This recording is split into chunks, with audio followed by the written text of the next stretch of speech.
Durant la nuit du 18 juillet 64 de notre ère, le plus grand incendie que Rome connaisse ravage la ville durant 6 jours et 7 nuits, rasant plusieurs quartiers. D'après les témoignages, ce serait parti d'un mec qui voulait se faire griller une saucisse en pleine nuit. Cet incendie est très souvent attribué à Néron, né le 15 décembre 37 et qui se suicide le 9 juin 68, et connu entre autres pour s'être exclamé en mourant « Quel grand artiste périt avec moi ». Vous me direz, ce mec se prend pas pour n'importe qui. Eh bien, vous n'avez pas vraiment tort, mais c'est à nuancer et il faudrait une autre vidéo pour pouvoir en parler. Ce qui m'intéresse ici, c'est l'attribution de cet incendie à Néron qui aurait souhaité reconstruire une Rome encore plus majestueuse. Mais c'est surtout que cet incendie lui permit de bâtir sa fameuse Domus Aurea en l'an 65. Un immense palais impérial muni de plusieurs bâtiments et jardins, ainsi qu'un lac artificiel, bref, tout ce qu'il faut pour faire des soirées de malade. Et tout ça, eh bien, ce n'est pas très apprécié. Si bien qu'à sa mort, le Sénat vote la Damnatio Memoriae pour signifier une condamnation de son règne, et en plus du colportage des ragots par les historiens de l'époque comme Suétone ou Tacite, qui ne portaient pas Néron dans leur cœur. Et cela servit avant tout les intérêts de la dynastie des Flaviens, qui cherche à légitimer son pouvoir à la suite des guerres civiles qui ont suivi la mort de Néron. Si bien que l'incendie de Rome est attribué à Néron et surtout à sa folie. En clair, ils en font un portrait d'un tyran pour bien montrer le contraste avec la bienveillance de la nouvelle dynastie des Flaviens. Néron n'était pas à Rome lorsque l'incendie se déclara. En effet, celui-ci était à Antium et se précipita de revenir à Rome pour constater les dégâts. Et il faut aussi noter qu'une majeure partie de sa collection personnelle a été détruite au même moment que l'incendie. Mais bon, comme on dit, les absents ont toujours tort. Si bien que l'incendie lui a été attribué à cause du fait qu'il ait construit à la suite de ça le fameux palais impérial.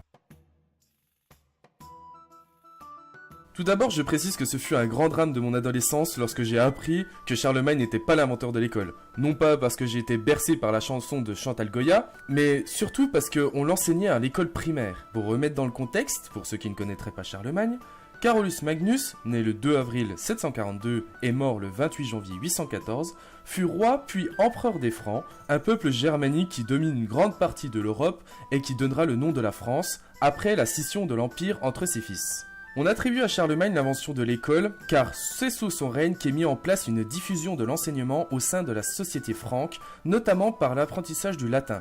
Ouais, on est sur les ruines de l'Empire romain, donc pas parler latin, c'est un peu comme si on ne parlait pas anglais aujourd'hui pour se faire comprendre dans le monde. Bon, après, c'est pas encore l'école à la Jules Ferry. Ah oui, et au passage, c'est à lui qu'on doit cette légende de Charlemagne qui a inventé l'école. Bon, en fait, il faut relativiser, car cette éducation est réservée à une élite, essentiellement des nobles. Les pailloux, ils restent dans leur ignorance, comme on dirait à l'époque. Pour le coup, ce n'est pas un grand intellectuel. Il n'apprend à écrire qu'à l'âge adulte, et pour ce qui est de la lecture, d'après certains écrits de l'époque, notamment son biographe Eguinard, il aurait appris la lecture grâce à des parchemins qu'il lisait en cachette le soir avant de dormir. En clair, l'école n'a pas été inventée par Charlemagne, et à l'époque, l'enseignement est déjà bien présent par l'intermédiaire des monastères, qui offrent une éducation aux nobles et aux ecclésiastiques. Sans oublier que dans l'histoire, l'éducation est un pilier majeur, comme à Athènes lors de son apogée au 5e siècle avant notre ère, qui donnait une éducation à tous les enfants de citoyens athéniens. Je vais à présent vous parler de l'une des erreurs historiques que l'on fait tous à propos de Christophe Colomb. Né en 1451 à Gênes et mort en mai 1506, c'est un navigateur au service des monarques espagnols Isabelle de Castille et Ferdinand d'Aragon.